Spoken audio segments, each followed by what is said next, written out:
หน้า565ตั้งแต่โอวาทุปชีวินิโยภิกขุนิโยปิทเวภาคาโหนติอุปาสกาปิเป็นต้นไป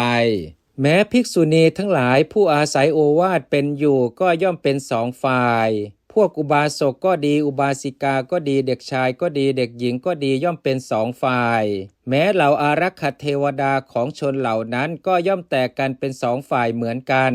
ต่อแต่นั้นเทวดาทั้งหลายนับภูมิเทวดาเป็นต้นจนถึงอกนิฏฐพรหมย่อมแยกเป็นสองฝ่ายด้ว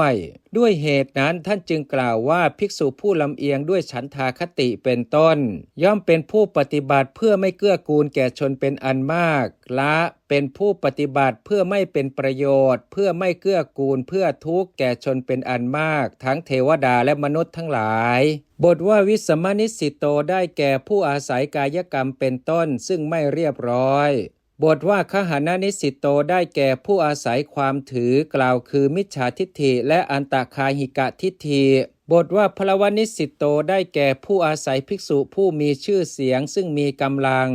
2บทว่าตัสสะอวชานันโตได้แก่ดูหมิ่นถ้อยคำของภิกษุนั้นอีกอย่างหนึ่งบทว่าตัสสะนั้นเป็นฉัตถีวิภัตใช้ในอัตถแห่งทุติยาวิภัตอธิบายว่าดูหมิ่นภิกษุนั้น2บทว่ายังอัฏฐายะมีความว่าเพื่อประโยชน์ใด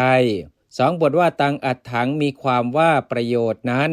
คำที่เหลือในที่ทั้งปวงตื้นทางนั้นฉะนี้แลมหาสังคามวรรณนาจบ